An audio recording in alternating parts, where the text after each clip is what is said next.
So I'm sitting here in my bedroom on Tybee, and because they're all watching the game out there, and I don't want to get, if there's music or whatever, you don't want to get copyrighted strike. So I'm in here. So we returned, couldn't get off the island due to the heavy water. They blocked the bridge, the little tiny bridge to get off the island that goes onto a marsh island, and because the marsh island was completely flooded over. So we went out to eat, and now we're back. And I wanted to share with you kind of my plan for the week. I go to college full time, and I have my doctor's appointments and everything, my mammogram and all of that. And I've talked about that in another video.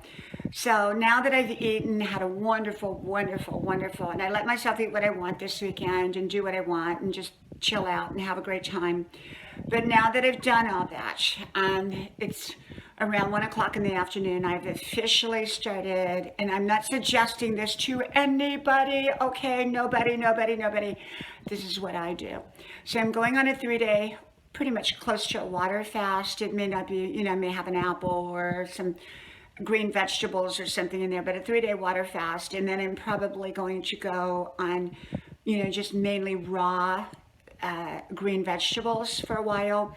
And I do this periodically. It helps keep my weight, my weight down or lose weight if that's what I want to do. But it's mainly to just get my body into a really healthy state, if I can, to do that. Because right now, whatever I'm dealing with, and I'm not sure what it is yet, and they're going to have some of the tests back tomorrow. And then I go to the other tests and possibly see a surgeon this week. Hopefully no surgery. That's not to say just because you see a surgeon that you're going to have surgery. Okay. I did that painting there. I do a lot of paintings. Okay. So,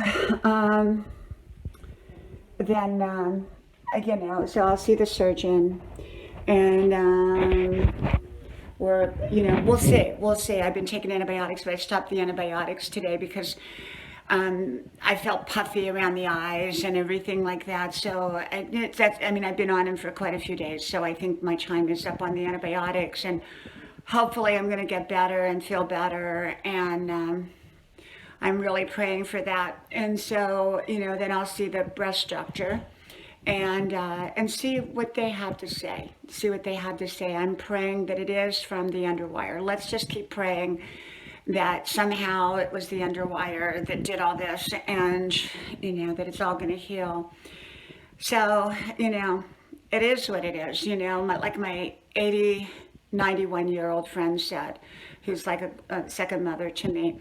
She said, once you turn it over to God, just keep doing the best you can, but don't worry about it. And that's where I'm at, But I do want to, be very proactive in my nutrition, be very proactive in everything that I'm doing. And that's what I'm going to try to do this week, is be on my, it may not be a strict water fast. It may be a fast of,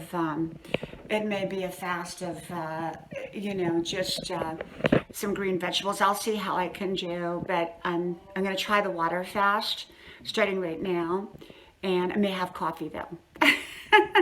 Maybe I may have a cup of coffee, but that's kind of what I'm doing.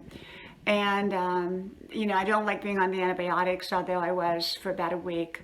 They made my eyes feel really puffy and yucky. Didn't feel so yucky. I felt a little bit yucky from it for a little bit. Not bad, but kind of yucky. So, I'm over 60. I'm 64, and I never like to go to doctors, but now I'm making doctors part of my life schedule. Not that hopefully I only go to them for checkups. You know what I'm saying? For just to keep keep touch.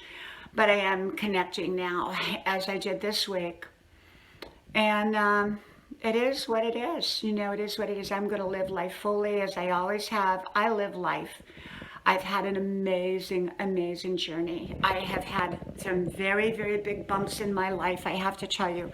No, I did not do this one. We bought this, and I think her name was Debbie. We bought this originally when we first, came back here 20 some years ago. We used to live here full time. Our kids were babies here on the island, and then we moved off, and now we come back part time. you know.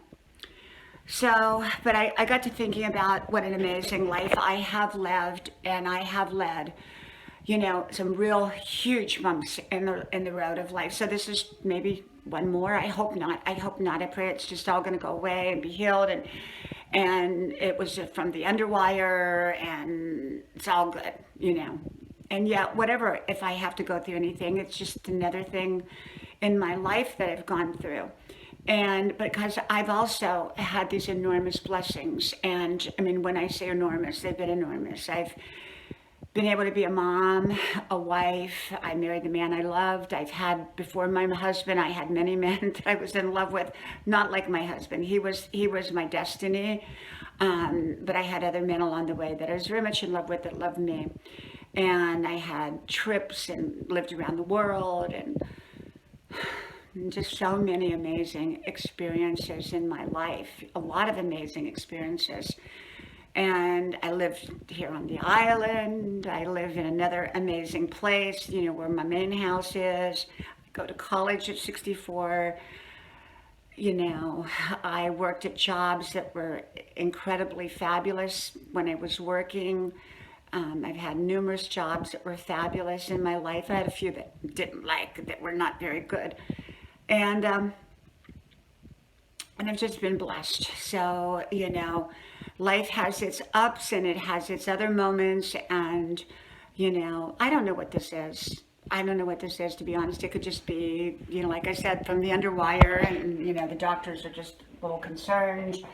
And the tests hopefully all come back and they're good. And yet, what if they don't? What if they don't? What if they don't? What if they don't? Well, then you just deal with things as you can. You know, you just deal with things as they come. Okay, that's what you do. You turn it over to God, and you don't take the problem back. You leave it in God's hands, and you go from there, and you give it your best. You do your best. You just don't dump it on God and say, okay, God, it's all yours. I'm doing nothing. No, I don't believe that. I believe you do the best you can while you've turned it over to God, and you let go of worry. You know, that's what I'm saying. So this week, you know, I don't know. I hope I'm healing. You know, actually, to be honest, my breast feels kind of funny. When we were sitting in the restaurant, it feels like it's itchy, and maybe that's a good sign, because I remember itchy is sometimes good because that means it's healing inside. You know what I'm saying? I pray. Let's pray. It's itchy because it's healing. You know, and everybody has their own road that they travel for when they go through things, and I'm not going to compare my journey to anybody else's. This is my journey. And, you know, there's women that have gone through far worse, and I don't even know if I'm going through anything. You know what I'm saying? It just may be the underwire, and you're all going to say, oh, you were so dramatic, and, you know. But when you face something like this, and you face that you don't know, it is scary. It's scary, okay? It's not like, oh, see, I told you it's all going to be okay. You should have been scared. Well, you know, when you don't know, and I'm living in that not knowing right now, that uncertainty moment, haven't got the results back from the blood test yet, and I haven't seen the surgeon, and I haven't had the memo, and I haven't had the ultrasound yet, and it's just, you know, so that's what it is. It's the uncertainty. So maybe I should be titled this video called Uncertainty, you know, uncertainty. Because, you know, when you're uncertain, so you have to have faith. And, you know, no matter what, I'm going to enjoy my life. This is my life. I've always enjoyed it, even through the difficult times. And I'm going to find ways to, you know, just simply enjoy my life. So I'm kind of rattling on here because we're sitting here waiting till the water goes down so we can get off the island. Island living, you know. That's why you always leave when they say hurricane warning, you leave way before, because once the water comes up, you can't get off the island and you're stuck here. And so, you know, that's why if we ever come back full time, I want to get a small motorhome or a motorhome, because that way, if, every time the hurricane season comes, you yourself can change. You can get in your motorhome and drive off the island. You know, you don't have to look for a motel or anything, because you just can never find one during hurricane season. And so, yeah. So keep your sense of humor, you know, laugh through life, laugh through tears, laugh through, you know, everything. And you know, I hope that maybe at the, when I get all my results back, we're just going to laugh about this and say, look how silly you were to be so concerned. Wouldn't that be wonderful? I hope so. I hope you all can make fun of me then. And say, we all told you you're going to be okay, you know. And I pray that's the situation. I don't know. I'm prepared either way, I guess, if you can prepare yourself. So anyhow, love you all much, and I'm going to go see if we can get off the island again. Okay? I'll talk to you all soon. Love you. Bye-bye. May God bless you.